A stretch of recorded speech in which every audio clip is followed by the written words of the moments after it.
Colonel साहब, good afternoon sir, बहुत स्वागत है आपका। सर सबसे पहले तो आपको बधाई, बहुत अच्छे सेट ऑफ नंबर्स देखने को मिले हैं। Operationally it has been a very strong quarter. हमने देखा एबिटा में 44% की वृद्धि है, पैट 53% से अधिक बढ़ा है। कैसे ये मुमकिन हुआ? अभी हमारे देश भर में हमारा नेटवर्क फैल गया है और आज हम लोग 13,317 पिन कोड में फैले हुए हैं और 5,300 लोकेशन में हम लोग काम करते हैं।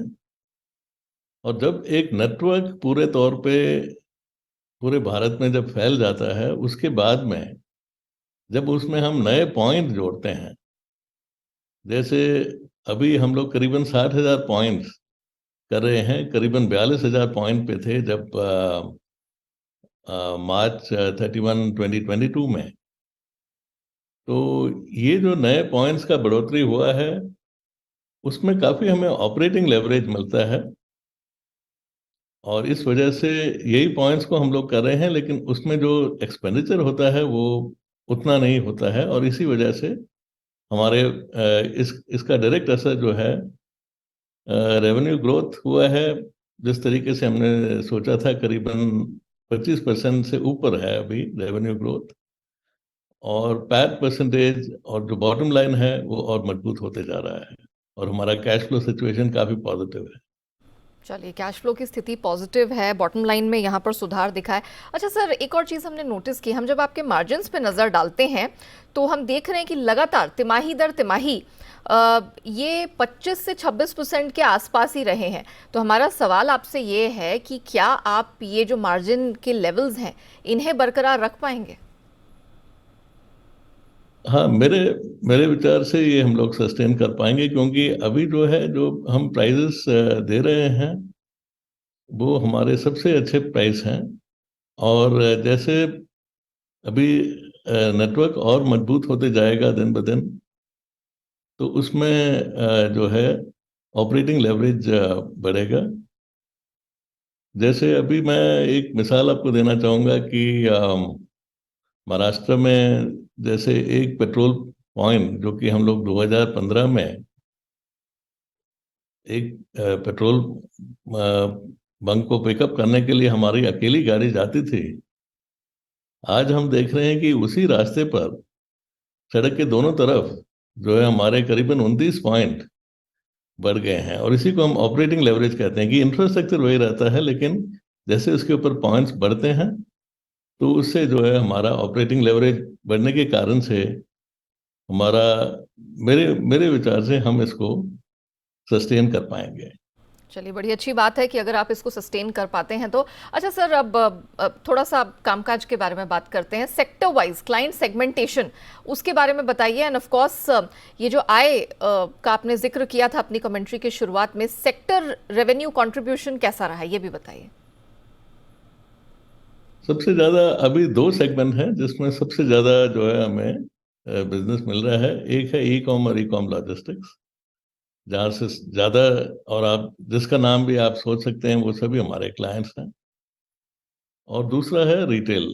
रिटेल बहुत तेज़ी से बढ़ रहा है, ऑर्गेनाइज रिटेल हमारे देश में। और इसमें भी जो सबसे जो बड़े कस्टमर्स हैं वो हमारे साथ हैं। और इनका जो है करीबन, लेकिन फिर भी काफ़ी डाइवर्सिफाइड है हमारा, जो किसी के ऊपर इतना ज़्यादा डिपेंडेंस नहीं है। और अभी भी जो मूल 3 या 4 क्लाइंट हैं उनके ऊपर हमारी डिपेंडेंस करीबन 24% से ज़्यादा नहीं है। तो ये हमारे बिजनेस की मजबूती है और इसको हम हमेशा कायम रखना चाहेंगे। किसी के ऊपर ओवर डिपेंडेंस हम रखना नहीं चाहेंगे। बिल्कुल वैलिड है सर, ओवर डिपेंडेंस तो किसी भी एरिया में ठीक नहीं है। लेकिन सर अगर आप हमें बता सकें कि ये जो तिमाही अभी गई है इसमें आपने क्लाइंट्स कितने जोड़े हैं? नए क्लाइंट्स परसेंटेज के लिहाज से मैं बोलूँगा कि करीबन पहले जो जो डायरेक्ट क्लाइंट्स हमारे थे वो सिर्फ 1.5% थे, वो बढ़कर अभी 2.5% हो गए हैं। डायरेक्ट क्लाइंट्स हमारे जो हैं, पहले हम लोग सिर्फ जो है बैंक्स के थ्रू क्लाइंट्स को अप्रोच करते थे, लेकिन अभी हमारे लिस्टिंग के बाद में जब कंपनी की मजबूती मजबूती के बारे में सबको अभी पता चला है, तो इससे काफ़ी जो है क्लाइंट्स हमारे पास डायरेक्ट क्लाइंट्स के तौर पे भी आ रहे हैं। और इसको और बढ़ोतरी देने के लिए हमने एक सीनियर रिसोर्स को भी अभी हायर किया है, एक चीफ बिजनेस ऑफिसर के तौर पर। और इसमें हम काफ़ी बढ़ोतरी आने वाले महीनों में देखना उम्मीद कर रहे हैं कि इसमें काफ़ी बढ़ोतरी होगी। ओके सर, अब ज़रा अब आपकी प्रेजेंटेशन पर फोकस करते हैं, क्योंकि अब if I am not wrong आपने अपनी प्रेजेंटेशन में इस बात का जिक्र किया था कि ये जो ई कॉमर्स है इसे आप टियर 2+ शहरों में और उसके आगे भी फैलाना चाहते हैं। सर, हमारे दर्शकों को ज़रा एक ब्रॉड आइडिया दीजिए, उस पर अपडेट क्या है और अभी तक क्या कुछ आपने अचीव किया है। ई कॉम और ई कॉम लॉजिस्टिक्स जो कंपनीज हैं, वो काफ़ी तेज़ी से पहले जो है सिर्फ टियर 1 टियर 2 में थे, अभी वो टियर 3 टियर 4 में जा रहे हैं। और ये हमारी जैसी जो कैश लॉजिस्टिक्स कंपनीज हैं हमारे लिए बहुत अच्छा एक इसमें ये हमारे लिए बहुत अच्छा है, क्योंकि जो कैश ऑन डिलीवरी, जो मूल कैश का प्रोडक्ट है, वो हालांकि टियर 1 टियर 2 में हमारे जो है एक लो ट्रस्ट सोसाइटी है, तो यहाँ पे भी जो है करीबन 50% कैश ऑन डिलीवरी वो हो रहा है टियर 1 टियर 2 लोकेशंस में। लेकिन जहाँ टियर 3 टियर 4 लोकेशंस का सवाल है, कैश ऑन डिलीवरी 90% है। तो वहाँ पे कैश का जो है कैश का मैनेजमेंट बहुत ज़्यादा बढ़ते जा रहा है, और इनके जो टियर 3 टियर 4 लोकेशंस में मूव होने से इस ये हमारे बिजनेस के ऊपर इसका काफ़ी अच्छा प्रभाव पड़ा है। तो सर, फिर उसके मद्देनज़र ये ज़रा बताइए कि आय का कंट्रीब्यूशन इन शहरों से जिनका आपने जिक्र किया, सिटी वाइज अगर देखा जाए तो कैसा है रेवेन्यू टियर 1 टियर 2 और टियर 3+ सिटीज से। अभी मैं ये कहना चाहूँगा कि मैं टियर 1 टियर 2 को ये कहना चाहूँगा कि करीबन 33% जो है हमारा रेवेन्यू टियर 1 टियर 2 से आता है, और 67% जो है हमारा रेवेन्यू टियर 3 और टियर 4 लोकेशन से आता है। ये हमारी कंपनी की खासूसियत है कि हम पूरे देश में फैले हुए हैं, और ज़्यादा रेवेन्यू जो है 67% तक जो है हमारे टियर 3 टियर 4 लोकेशन से आता है। अच्छा सर, आपका जो क्लाइंट बेस है it mainly consist of banks and banks are limited in India, तो बिजनेस को ग्रो आप किस प्रकार से करेंगे? मतलब आगे एक्सपेंशन को लेकर फिर नए बिजनेस वर्टिकल्स में किस प्रकार के डाइवर्सिफिकेशन जो चाहिए वो आप अचीव कैसे करेंगे?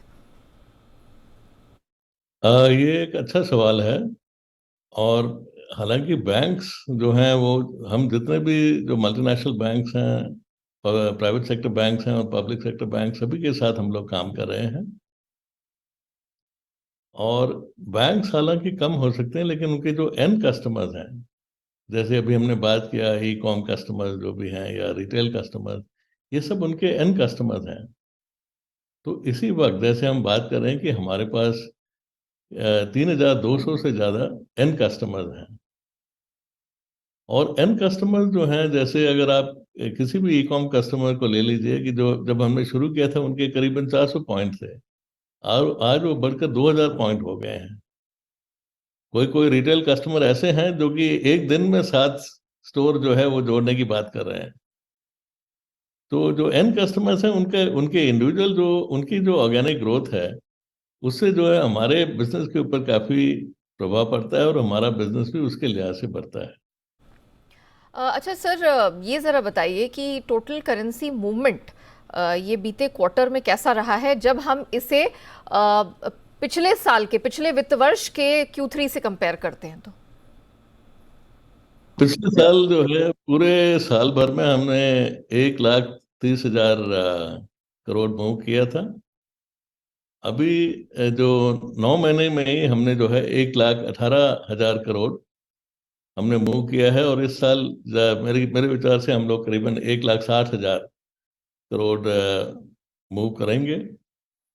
और ये सही ट्रैक से हम लोग ये ट्रजेक्टरी बढ़ते जा रहा है। मुझे ये बताइए, ये कैश कैरी करना काफ़ी बहुत रिस्की बिजनेस है, तो ज़रा बताएंगे आपका रिस्क मैनेजमेंट किस प्रकार का है, क्योंकि आपके ऑपरेशंस में आपके बिजनेस में ये बहुत ही की एस्पेक्ट है। तो रिस्क मैनेजमेंट एक तरफ से हमारी यूएसपी है। और मैं पहले फौज में था, 25 साल मैंने फौज में नौकरी की है, और हमारे करीबन 21% जो हमारे कर्मचारी हैं वो एक्स सर्विसमैन हैं। तो हम अपने बिजनेस को बहुत, ये पब्लिक मनी हैंडल करते हैं, तो इसको हम बहुत जिम्मेवारी के साथ हैंडल करते हैं, और ये हमारे कंपनी की कल्चर और हमारी डीएनए है, हमारी इंटेग्रिटी, हमारी जो डिसिप्लिन है। और इसी से काफी हद तक जो है हमारा कैश एंड ट्रांजिट लॉस जो है वो इंडस्ट्री में सबसे बेहतर है, वो सब जानते हैं इस बात। इसके अलावा एक रिस्क मैनेजमेंट ऑर्गेनाइजेशन भी है हमारी, जिसको एक डीजीपी साहब जो है, वो पुराने डीजीपी साहब हेड करते हैं, और उनके नीचे करीबन 130 रिस्क मैनेजर्स हैं, जो सब पुराने फौज के जूनियर कमीशन ऑफिसर्स हैं या पुराने पुलिस इंस्पेक्टर्स हैं। और हम लोग किसी एक कोई इंसिडेंट हो जाए उसका इंतजार नहीं करते। हम हमेशा हर एक डिस्ट्रिक्ट में हमारे एसपीज के साथ अच्छा तालमेल है, सबके साथ हम मिलाप रखते हैं, ताकि अगर किसी प्रकार की कोई भी कोई किस्सा हो जाए तो फौरन उसको हम लोग डील करते हैं। और इसीलिए जो है हमारी जो कैश एंड ट्रांजिट लॉस वो सबसे पूरे इंडस्ट्री में कम है। चलिए कर्नल साहब, गुड टू नो दैट, और काफ़ी रिलीफ भी मिला the kind of confidence you have in your risk management system. Thank you so much sir, it was a pleasure speaking with you, और आपने बहुत अच्छे तरीके से कंपनी के पूरे ग्रोथ आउटलुक और प्लान के बारे में हमारे दर्शकों को बताया।